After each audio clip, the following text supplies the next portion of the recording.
So I thought we would talk a little bit about Carson and just about like his contribution, I guess. Well, known of course for Ray Gun, and actually I have show and tell. So whenever I was doing research, I didn't realize that these magazines were started by that Ray Gun was started by one of the founding, I guess, editors or directors was Marvin Scott Jarrett. Yeah. So there's Ray Gun, and then later You do on, like nylon and so you did Yeah. nylon. Yeah, there you She's go. got the nylon visual aid. Yeah. Nylon was like the indie sleaze Bible for people over like I don't know, I would say like in their late teens, early to mid 20s during the indie sleaze era. This one has St. Vincent Nylon. on it, also a Nine Inch Nails fan.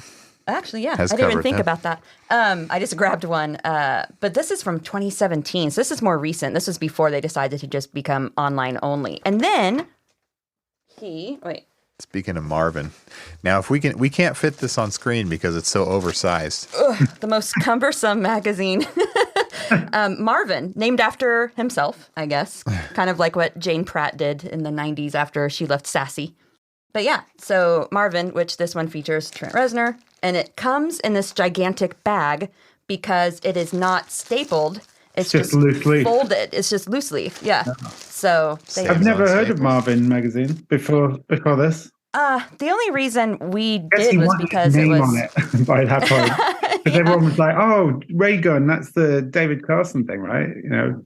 Yeah. Yeah. So the only reason I had heard of Marvin was because it was the Trent Reznor cover. Same, yeah. And they were Yeah, I posting it I everywhere. used to have that. I used to have quite a few issues of Ray Gun.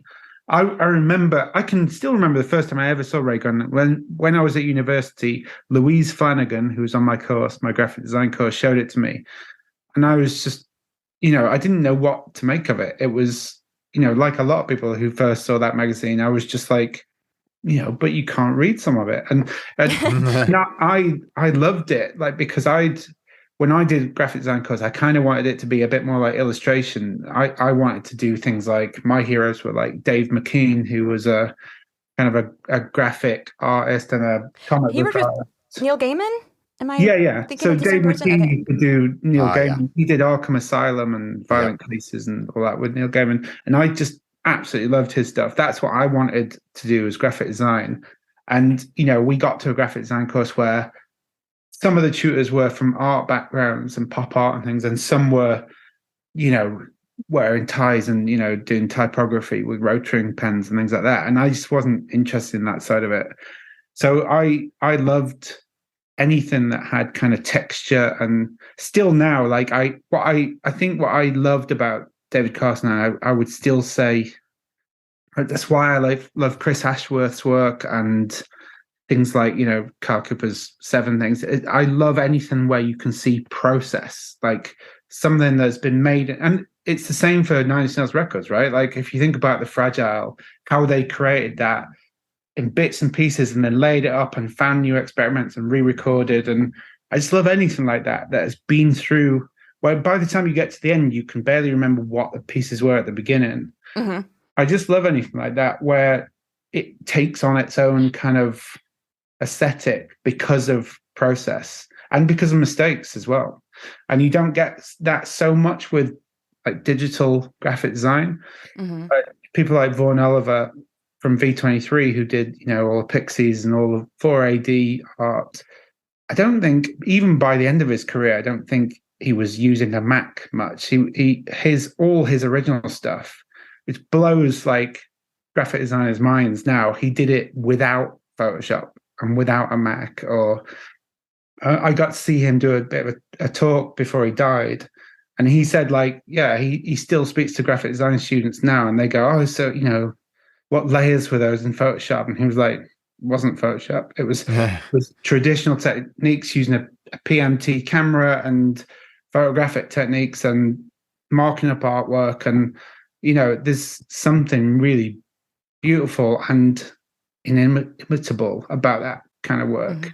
And it really works with music. It just, music, especially with bands like Nine Inch Nails, where they go through a process to make it. It isn't just, sit down and program it using one synth or only using Cubase or Pro Tools or whatever. There's so much more involved. There's a human element. There's mistakes. There's, I remember before. Sorry, I'm banging on now. But when Fragile came out, before it came out, I read an interview somewhere like Kerrang or something, and Trent Reznor had said they tried to make it with a lot of instruments that were detuned or didn't work or are broken. Yeah. I remember thinking at the time, how is that going to work? But when it really does work, it's an incredible, it's got an amazing amount of texture. And I love that about it. I think the design works just so beautifully with that. It's a perfect match. It makes it better. I mean, imagine if all the cellos and every stringed instrument was perfectly in tune. Everything was played professionally. How much more boring it would be, Yeah. And also, it's time to experiment as well and get things wrong and then change your mind about it and bin stuff and especially because he had a lot of clout in the industry, and he could spend 2 as years long as he working wanted, nonstop on a record, which doesn't happen and anymore. Get whatever designers he wanted at the time. It's weird that success came from as a record as angular and unfriendly as a Downward Spiral. Yeah. I mean, he obviously did tap into the right fan base to make his whatever thousands, millions, whatever he did from that. Because if I played Hesitation Marks to somebody who's not a Nine Inch Nails fan, they'd probably think, that they might not like it, but they wouldn't be like, fuck, what the hell is this? But play like Mr. Self-Destruct to the same person, they'd just like turned off. So it's incredible that he got so much clout and so much respect and so much wealth from something so inaccessible for a lot of people. Yeah, exactly. Something so kind of anti-market driven.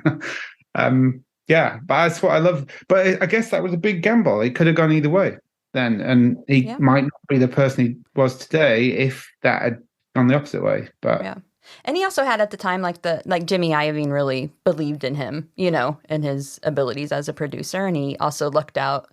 Well, not lucked out, but I feel like he lucked out whenever he got whenever he moved from or was sold, I guess basically negotiated away from TVT to Interscope.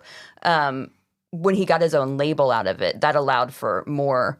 I think because Marilyn Manson became very popular, it allowed for more leverage in his ability to get what he wants. Which brings us to one of the best logos. Nothing. I love the Nothing. Another logo. Talpus, right? I think it was probably. I think it was Talpus and Trent. Yeah. I love the simplicity of the use of negative space is the same in the Nin logo as it is in Nothing, and they're both just they're awesome in their simplicity. And also, they're just so recognizable. Like even my 9-year-old niece knows what 9 Inch Nails is. You know what I mean? The logo is just so. It's like a McDonald's logo. I mean, it's just so. Well, I mean, it's why they put it on Captain Marvel's T-shirt in the Marvel movie. It's the symmetrical on her chest, looks like a superhero logo before she gets her superhero suit. Yeah. And it's a. I mean, rarely does a band last as long and continue to do pretty much spotless work for such a long time, but rarely do they keep a cornerstone of their identity that long as well. I don't know if there's many others that do it, with some slight modifications. I love that Carson did that. Mm-hmm. Yeah. And I love that Trent Reznor let him do that too.